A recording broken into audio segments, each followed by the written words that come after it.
Assalamualaikum warahmatullahi wabarakatuh.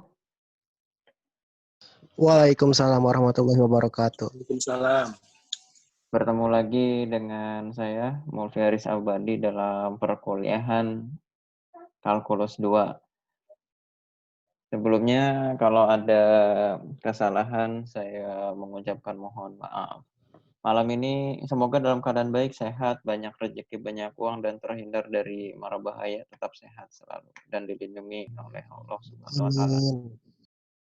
Oke, malam ini kita akan membahas terkait aplikasi integral, masih aplikasi integral. Minggu kemarin kita telah menghitung luas. Malam ini akan menghitung volume. Seperti yang telah diceritakan minggu lalu bahwa minggu depan adalah volume, yaitu minggu ini.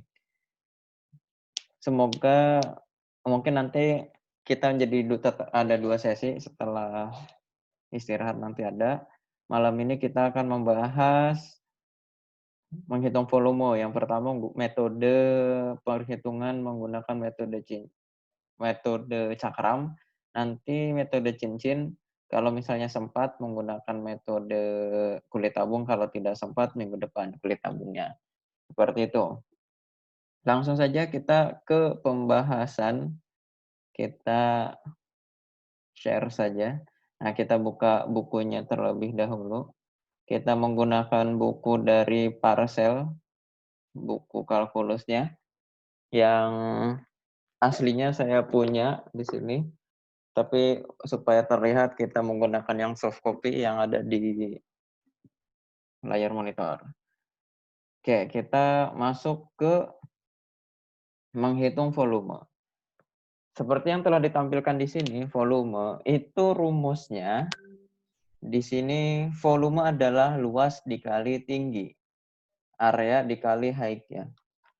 Kenapa seperti itu? Jadi kalau misalnya dulu waktu kita SD, SMP dan selanjutnya sebelum mengenal integral, menghitung luas itu konsepnya seperti ini. Kita cari, kalau misalnya di sini melihat di monitor, saya tampilkan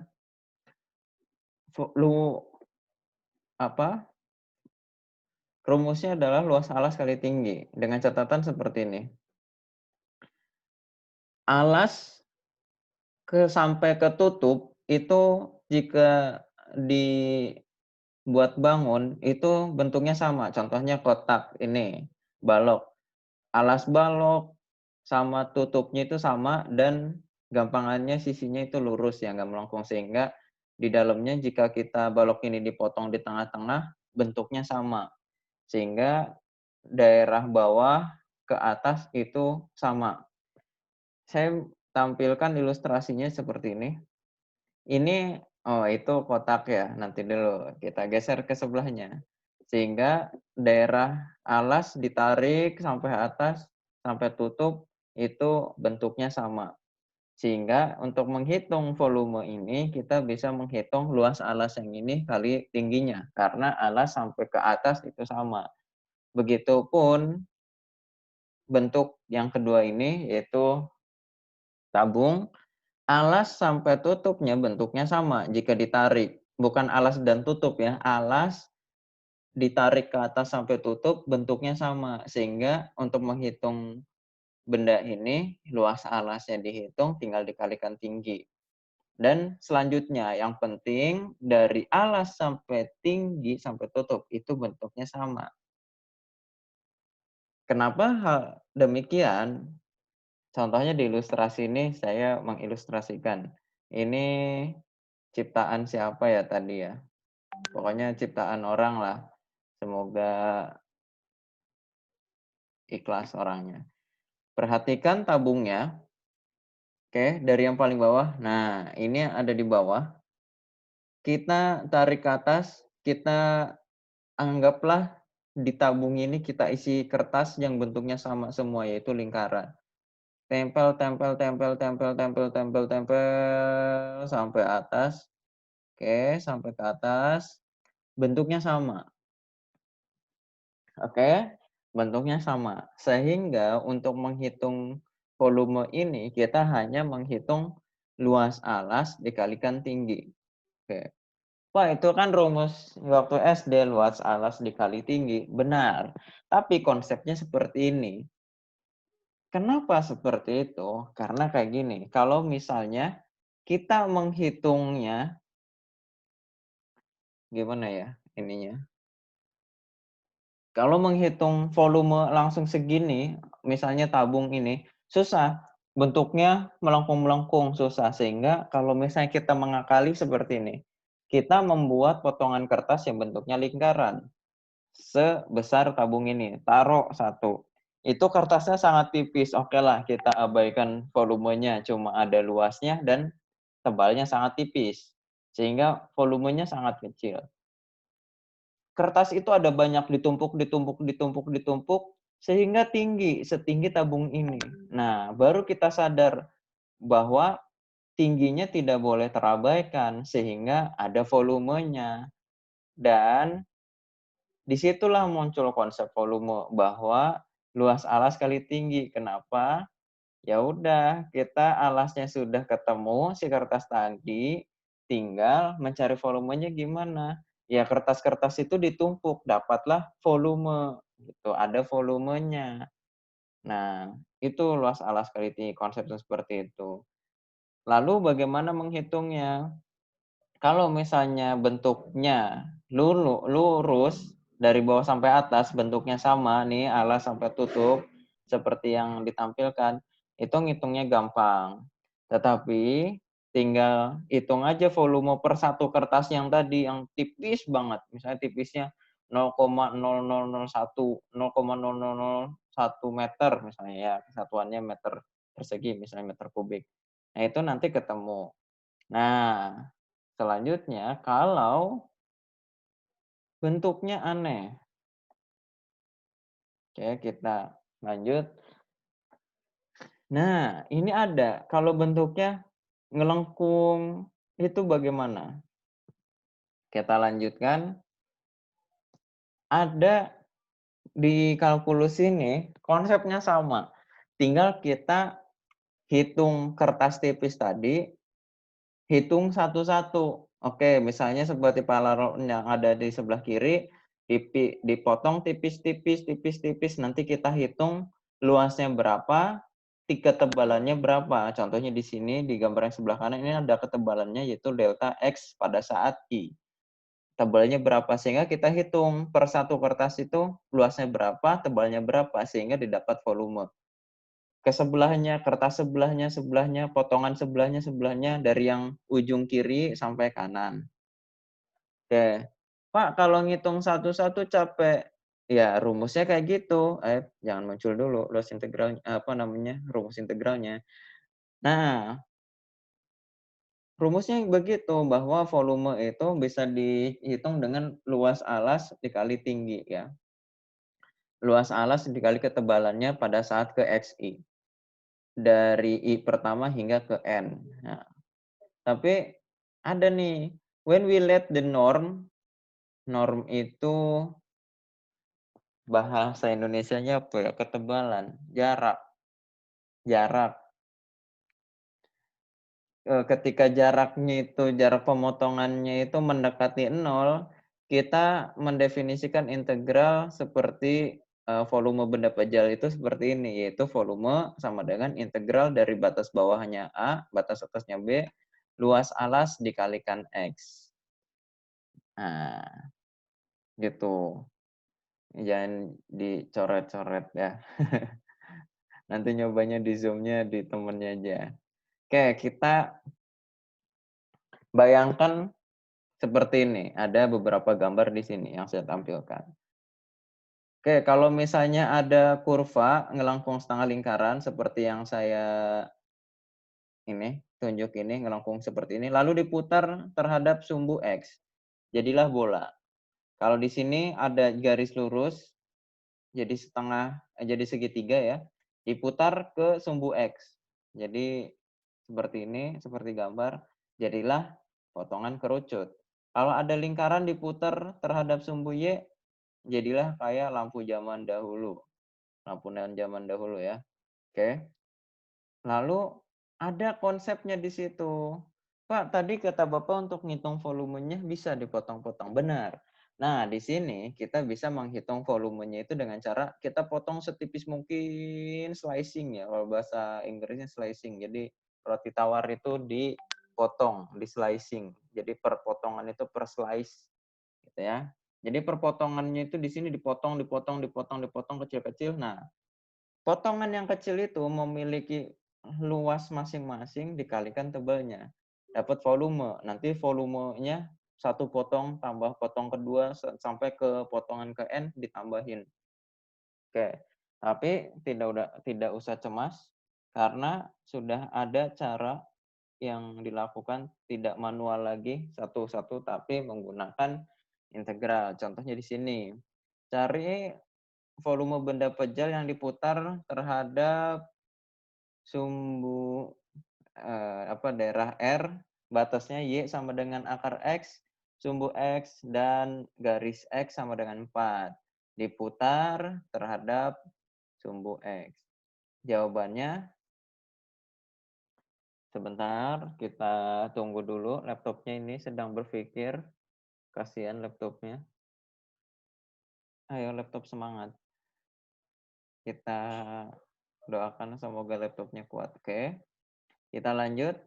Akhirnya didapat sebelah kiri nih gambarnya, bahwa garisnya adalah Y sama dengan akar X, di sini sudah ada, sudah ditampilkan. Oke, batasnya sumbu X yang bawah, garis X sama dengan 4 yang ini.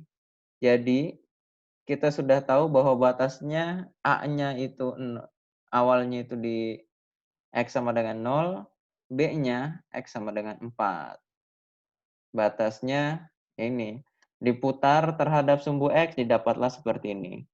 Nah, perhitungannya untuk metode cakram ini adalah dipotong-potong seperti tadi. Bagaimana caranya? Mencari luas masing-masing potongan, lalu ditambahkan. Dan jika dekati dengan integral, di sini ada rumusnya. Ini jangan kasih tahu siapa-siapa, rahasia kita saja. Karena agak kurang jelas di buku ini penjelasan terkait rumusnya, tetapi kira-kira seperti ini menurut pemahaman saya yang saya hafalkan. Karena ini konsepnya adalah menghitung satu luas dikalikan tebal, artinya luas lingkaran adalah pi r kuadrat, sehingga rumusnya pi r kuadrat dikali tebalnya. Nah, di sini pi r kuadrat, pi-nya tetap pi, r-nya Pak, kok itu r-nya bukan r sih Pak, ada x.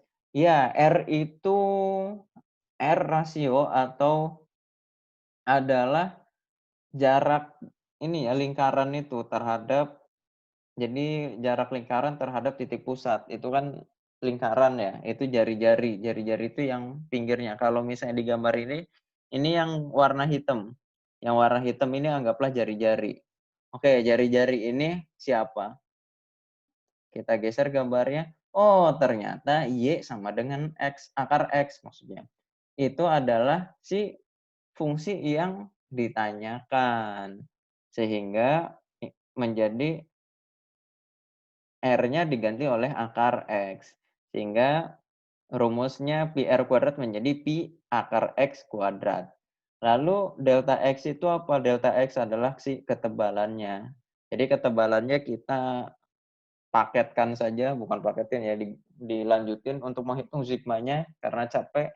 Kalau satu-satu kita menggunakan integral. Sehingga delta X ini yang kita integralkan atau operatornya. Jadi dx. Ketebalannya dari 0 hingga 4. Sehingga formulanya adalah integral pi akar X kuadrat adalah X, jadi pi X dx, batasnya 0 sampai 4. Setelah kayak gini, ya diintegralkan seperti biasa. Insya Allah bisa lah, kalau nggak bisa kita diskusikan lagi. Jadi, Pak, kok ini contohnya pi-nya tidak diintegralkan? Pi adalah bilangan atau konstanta, sehingga daripada repot ngintegralin, kita keluarin aja. Kan? Jadi yang diintegralkan adalah X-nya. Sehingga didapat integral dari X adalah X kuadrat per 2. Batasnya 0 sampai 4.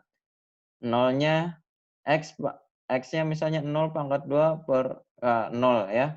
Jadi 4-nya saja. 4 pangkat 2 per 2 sama dengan ya 16 per 2.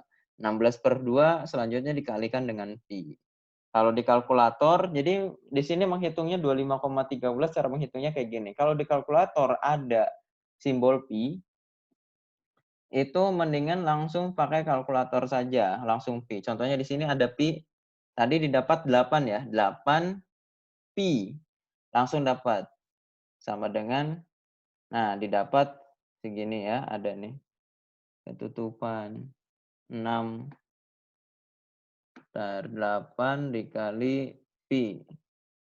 Sama dengan kayak 25,13 sekian. Itu yang paling tepat. Kalau misalnya tidak ada pi, kita nulisnya ini, mendingan agak lebih tepat lagi, itu 22/7. Jadi 8 dikali 22 dibagi 7. Hasilnya cenderung tidak lebih tepat, tapi lebih tepat daripada 8 dikali pi-nya diganti 3,14. Jadi pemilihan pi itu kalau misalnya di kalkulator ada huruf pi ini, pencet pi. Jadi 8 dikali pi hasilnya 25,13 sekian. Oke, kalau nggak ada ya 8 dikali 22/7 supaya lebih tepat. Itu untuk contoh soal yang penggunaan metode cakram. Di sini juga masih ada contoh sama sebenarnya. Yang selanjutnya ada yang aneh. Gimana tuh? Iya. Oh iya.